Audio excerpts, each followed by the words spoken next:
Buenos días, mi nombre es Eison Alejandro Rodríguez, soy del grupo de análisis numérico 30136 y el día de hoy voy a realizar la explicación del teorema de Lipschitz.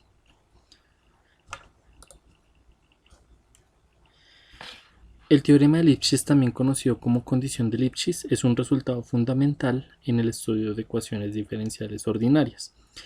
Este teorema se utiliza para garantizar la existencia y la unicidad de soluciones a ciertos problemas de valor inicial. ¿Para qué sirve este teorema? Este teorema sirve para la validación de funciones en ecuaciones diferenciales. Se aplica a los métodos numéricos estables. Se utiliza en el modelado matemático, en ingeniería y en ciencias aplicadas. El teorema de Lipschitz permite determinar si una función cambia y garantiza unicidad de soluciones en sistemas dinámicos. También asegura que no existan dos soluciones diferentes que pasen por el mismo punto. También es la base para la convergencia de métodos como Picard y Euler y previene los comportamientos erráticos. ¿Por qué escogí este tema? Pues sinceramente porque este tema se aplica especialmente en ingeniería de sistemas, especialmente en la rama de la programación, se aplica en física, se aplica en la inteligencia artificial y en simulaciones. También permite crear algoritmos numéricos confiables y combina rigurosidad matemática y aplicaciones en las prácticas del software. El objetivo general, pues, analizar y aplicar el teorema de Lipschitz para validar funciones y apoyar algoritmos numéricos evaluando su continuidad acotada en un intervalo definido. Los objetivos específicos: explicar la condición de Lipschitz y su diferencia con la continuidad ordinaria, evaluar computacionalmente funciones para determinar su constante de Lipschitz. Voy a realizar el diseño de un programa interactivo que grafique la función y calcule L mediante un código en Java FX. También realizar la interpretación visualmente el comportamiento de las funciones Lipschitz y no Lipschitz. Como pueden ver, pues bueno, este es el programa con función Lipschitz que efectivamente desarrollé, que lo voy a realizar voy a iniciar el proceso de la explicación.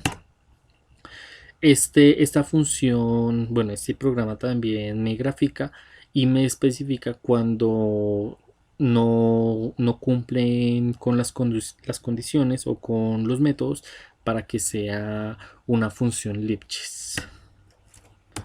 Para ello procederé a realizar la explicación del código que realicé. En este caso utilicé en NetBeans especialmente para realizar un aplicativo en Java. En esta parte, pues bueno, el nombre del archivo o en el nombre del programa que le puse Lipschitz FX gráfica. Estas son unas librerías que me importa directamente desde Java que voy a utilizar para realizar la aplicación del teorema de Lipschitz. Entonces, aquí podemos ver que efectivamente vamos a utilizar números decimales para la función de x, y pues obviamente me retorna en un tema, en un procedimiento numérico, como es el seno, la tangente o el coseno. Aquí puedo aplicar las variables, que pues obviamente sería la variable a en formato decimal, la variable b, que pues en este caso voy a utilizar un número entero, y pues obviamente los números de puntos, que efectivamente me va a realizar la graficación del teorema de Lipschitz. Aquí podemos utilizar o podemos definir el número de puntos máximos, que es L. Aquí podemos realizar el cambio y podemos realizar los ajustes de las variables que nosotros queramos.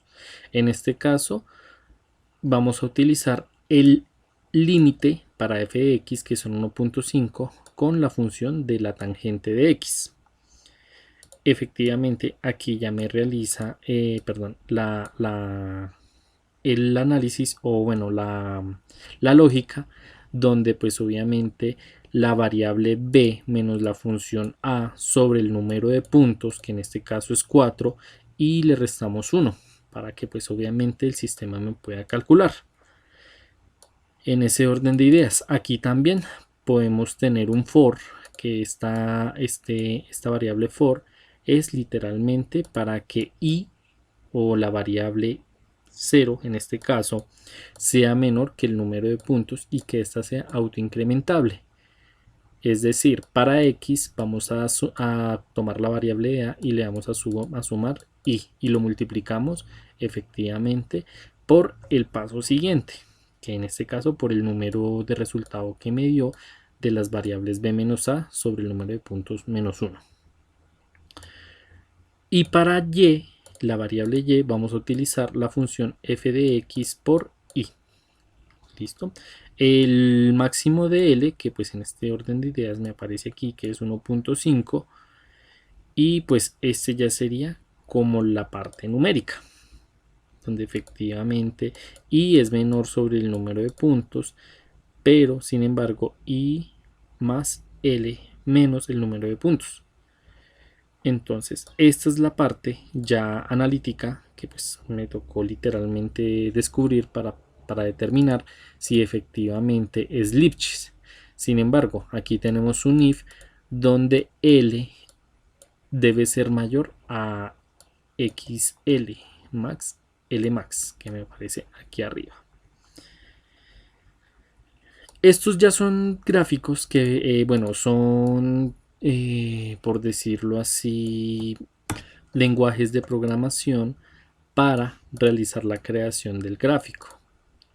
Efectivamente, el título del gráfico va a llamar análisis de Lipschitz y pues esta ya es la parte que me grafica.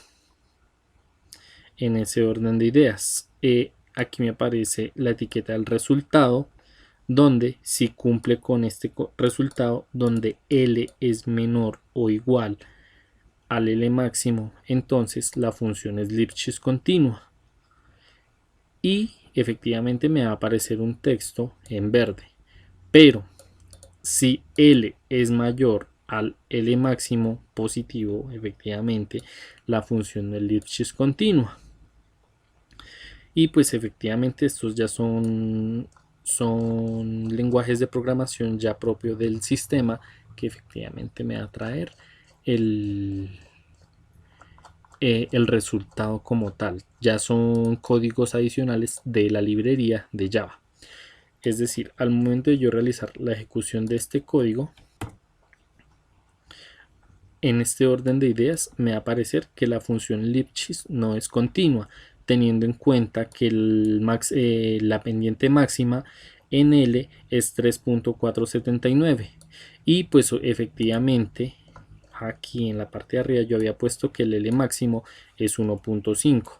En ese orden de ideas la parametrización no es Lipschitz, ya que el máximo es 3.44 y L es mayor a 1.5. Sin embargo, si yo le coloco 4, automáticamente me va a aparecer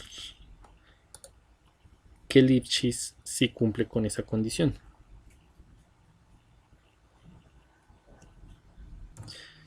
Bueno, entonces como pueden ver, efectivamente el máximo pendiente es 3.479, para lo cual es una función Lipschitz de manera continua.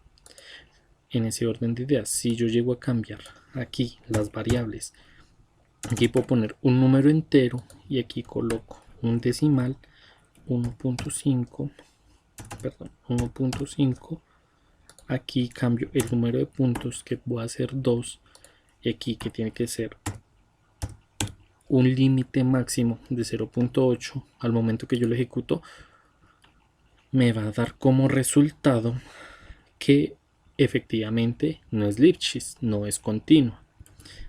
Sin embargo, si yo le coloco aquí la función, que en este caso le voy a poner seno de x, me va a dar que es una función continua y por lo tanto sí es Lipschitz, teniendo en cuenta que la máxima pendiente es 0,312 y aquí el límite es 0,8. Sin embargo, al momento de yo cambiarle aquí a un número 100, aquí le coloco en la variable b un número 200 con un número de puntos de 50 y con el límite máximo que va a ser 98, esto me va a dar como resultado con la función de coseno, automáticamente me va a dar que no cumple, perdón, me va a dar que no cumple la función de Lipschitz. Perdón, que la función de Lipschitz es continua, teniendo en cuenta que aquí tenemos un máximo pendiente 0,83 y el límite es 98. Sin embargo, si le cambio aquí, que tiene que ser el límite 0,2, me va a dar el siguiente resultado, que efectivamente no es Lipschitz, dando así por entender que efectivamente la función de Lipschitz nos ayuda especialmente para la programación y para determinar diferentes tipos de resultados. No siendo más, esta sería la explicación de el análisis del teorema de Lipschitz que se aplicaría en ingeniería de sistemas. Muy buenas tardes.